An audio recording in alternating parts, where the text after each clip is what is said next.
పూర్తి వివరాలు చూసే ముందు మా ఛానల్ ని సబ్స్క్రైబ్ చేయడం మర్చిపోకండి. శ్రీ గురుభ్యో నమః. శ్రీ మహాసరస్వత్యై నమః. ఓం నమః శివాయ. నారాయణ శాస్త్రి ఆస్ట్రాలజీ ఛానల్ వీక్షిస్తున్నటువంటి ప్రేక్షక మహాశీలకు స్వాగతం, సుస్వాగతం.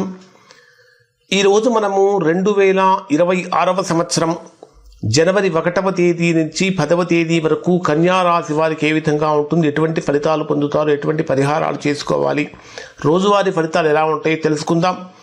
ఈ వీడియో చూడటానికంటే ముందు ప్రేక్షక మహాశీలందరికీ కూడా నూతన ఆంగ్ల సంవత్సర శుభాకాంక్షలు తెలియజేసుకుంటూ కన్యా రాశి వారి యొక్క ఫలితాలు ఎలా ఉన్నాయో చూద్దాం. మనం ఇప్పుడు కన్యా రాశికి ప్రస్తుతం జరుగుతున్నటువంటి సమయాన్ని కనుక మనం పరిశీలించినట్లయితే ఇది నిర్ణయాత్మకమైనటువంటి దిశగా మారబోతుంది. అంటే ముఖ్యమైనటువంటి విషయాలలో బ్రహ్మాండమైనటువంటి నిర్ణయాలు తీసుకునేటటువంటి నిర్ణయాత్మకమైనటువంటి దిశగా మారబోతూ ఉన్నది.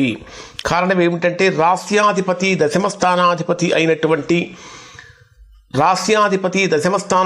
అయినటువంటి బుధుడు మీ రాశికి 4వ స్థానంలో సంచరిస్తున్నటువంటి కారణం చేత వృత్తి ఉద్యోగ వ్యాపారాలలో కీలకమైనటువంటి నిర్ణయాలు తీసుకుంటారు. ఉద్యోగపరంగా ఆకస్మికమైనటువంటి లాభం కలుగుతూ ఉంటుంది. ఉద్యోగపరంగా ఇప్పటి వరకు ఊహకందనటువంటి శుభాలు కలిగే అవకాశాలు ఏర్పడుతూ ఉన్నాయి. అనేక రకాలైనటువంటి విషయాలలో బ్రహ్మాండమైనటువంటి ఫలితాలు కన్యారాశి వారు పొందుతారు. అలానే ద్వితీయ స్థానాధిపతి ధనాధిపతి అయినటువంటి శుక్రుడు కూడా మీ రాశికి 4వ స్థానంలోనే సంచరిస్తున్నటువంటి కారణం చేత ఆర్థికంగా బ్రహ్మాండంగా ఉంటుంది. మాట్లాడేటటువంటి మాట అత్యంత ఆకర్షణీయంగా మృదుమధురంగా మారుతూ ఉంది. తద్వారా జనాకర్షణ కూడా పెరుగుతుంది. కమ్యూనికేషన్ స్కిల్స్ కూడా బ్రహ్మాండంగా పెరుగుతాయి. కారణం ఏమిటంటే తృతీయాధిపతి అయినటువంటి కుజుడు 4థంలో సంచరించేటప్పుడు సోదర సంబంధాలు బ్రహ్మాండంగా మెరుగుపడుతూ ఉంటాయి. అనేక రకాలైనటువంటి విషయాలలో భూ సంబంధమైనటువంటి లాభాలు కూడా కలిగే అవకాశం ఏర్పడుతూ ఉన్నది. ముఖ్యంగా చెప్పాలంటే అష్టమాధిపతి అయినటువంటి కుజుడు కూడా మీ రాశికి 4వ స్థానంలో సంచరిస్తున్నటువంటి కారణం చేత మీకు ఎటువంటి ఫలితాలు కలుగుతాయంటే ఇన్వెస్ట్మెంట్స్ చేసేటప్పుడు చాలా జాగ్రత్తగా ఆచితూచి మరి అడుగులు వేయాలి, లేకపోతే ఇబ్బందులు కలిగే అవకాశాలు ఉంటాయి. అలానే రవి కూడా 4వ స్థానంలోనే సంచరిస్తున్నటువంటి కారణం చేత లీడర్షిప్ క్వాలిటీస్ అనేటటువంటివి కన్యా రాశి వారికి పెరుగుతూ ఉంటాయి. ప్రధానంగా తీసుకుంటే గురుడు మీ రాశికి 10వ స్థానంలో సంచరిస్తున్నాడు.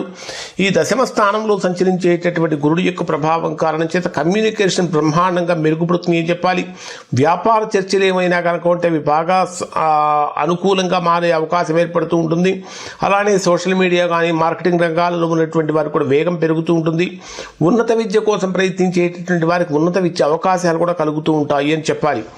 ఇక శని యొక్క ప్రభావాన్ని కనుక మనం పరిశీలించినట్లయితే మీ జన్మరాశికి శని 7వ స్థానంలో సంచరిస్తున్నాడు.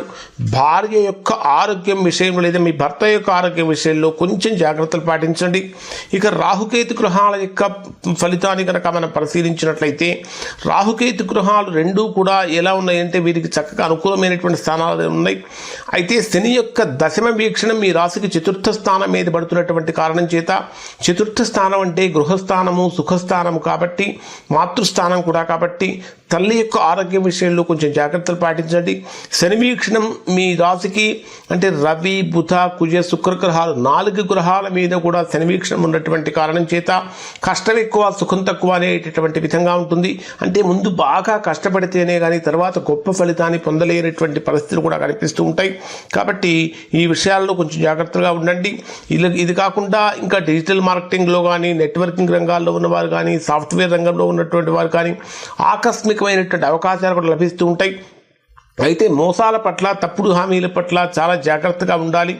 అలానే కనుక చెప్పాలంటే పేరు ప్రతిష్టలు కూడా బ్రహ్మాండంగా పెరిగే అవకాశం అనేటటువంటిది కనిపిస్తూ ఉన్నది. ఇక ప్రధానంగా కనుక తీసుకుంటే అంటే ధర్మబద్ధంగా చేసి ప్రతి పని కూడా విజయం పొందుతూ ఉంటారు. న్యాయపరంగా లీగల్ ప్రాబ్లమ్స్ ఏమైనా ఎదుర్కొంటూ ఉంటే లీగల్ ప్రాబ్లమ్స్ అన్ని క్లియర్ అయ్యే అవకాశాలు కనిపిస్తూ ఉన్నాయి. విదేశీ విద్య కోసం కానీ విదేశీ ప్రయాణాల కోసం కానీ విదేశీ ఉద్యోగం కోసం కానీ ప్రయత్నించేటటువంటి వారికి అనుకూలత కలుగుతూ ఉంటుంది. కానీ ఆవేశంతో తీసుకునే నిర్ణయాలు మంచి ఫలితాన్ని ఇవ్వవు అని చెప్పాలి. కారణం ఏంటంటే కుజ శని గ్రహాలు రెండూ కూడా పరస్పర వీక్షణంలో ఉన్నాయి. కుజ శని గ్రహాలు రెండూ పరస్పర వీక్షణంలో ఉండటం యోగకారకం కాదు. ఇక డే వైజ్గా కనుక పరిశీలిస్తే 1వ తేదీ ఉదయం నుంచి 2వ తేదీ ఉదయం 9:28 వరకు ఉండే సమయాన్ని కనుక మనం పరిశీలించినట్లయితే ఇది మీకు అద్భుతమైనటువంటి అదృష్ట యోగాన్ని కలిగించేటటువంటి స్థితిగా మారబోతుంది. కారణం ఏంటంటే చంద్రుడు 9వ స్థానంలో సంచరించేటప్పుడు ఆకస్మికమైనటువంటి భాగ్యం కలుగుతుంది, ధర్మం పెరుగుతుంది, ధర్మబద్ధమైనటువంటి పనులు చేస్తారు, గురువులు పెద్దవాళ్ళ యొక్క ఆశీస్సులు పెరుగుతూ ఉంటాయి, తండ్రికి సంబంధించినటువంటి విషయాలు చాలా అనుకూలంగా మారుతూ ఉంటాయి, అదృష్టం కూడా సహకరిస్తుంది, ఆత్మవిశ్వాసం కూడా నిండుగా ఉంటుంది అని చెప్పాలి. ఇక్కడ మీరు గురువులకు కానీ పేదలకు కానీ ఏదైనా దక్షిణ కానీ ఇచ్చినట్లయితే తద్వారా మంచి ఫలితాన్ని పొందుతూ ఉంటారు. అలానే ప్రేమ వివాహం చేసుకోవాలనుకునేటటువంటి వారికి 1వ తేదీ తీసుకునే నిర్ణయం బ్రహ్మాండమైనటువంటి ఫలితాన్ని కూడా ఇస్తుంది అని చెప్పాలి. 2వ తేదీ ఉదయం 9:28 నుంచి 4వ తేదీ ఉదయం 9:45 వరకు ఉండేటటువంటి సమయాన్ని కనుక మనం పరిశీలించినట్లయితే ఇది కెరీర్, ఉద్యోగపరంగా, వ్యాపారపరంగా కీలకమైనటువంటి మార్పులకు సంబంధించిన అనుకూలతలు పెరుగుతూ ఉంటాయి. పై అధికారుల యొక్క దృష్టి కూడా మీ మీద పడుతూ ఉంటుంది. అలానే నూతన ప్రయత్నాలు చక్కగా ఫలిస్తాయి అని చెప్పాలి. అనేక రకాలైనటువంటి విషయాలలో ఆశావాదం అనేటటువంటి చాలా చక్కగా పెరుగుతూ ఉంటుంది. ఇప్పటిదాకా ఎవరైతే తీవ్రమైనటువంటి ప్రతికూలతలు కన్యా రాశి వారు ఎదుర్కొంటూ ఉన్నారో ఆ ప్రతికూలతలన్నీ కూడా తొలగి అనుకూలం వైపుగా అడుగులు పడే అవకాశం ఉంది. ఇంకా మీరు ఇక్కడ వీలైతే మీకు బుధ మంత్ర జపం చేయడం అనేటటువంటి చాలా మంచిది. ఇంకా దాంతోపాటు పెసలు కూడా దానం చేయడం వల్ల మంచి ఫలితాన్ని పొందుతారు. పెసలు దానం చేయలేకపోతే గోమాతకు ఆహారంగా పెట్టడం కూడా చాలా మంచిది.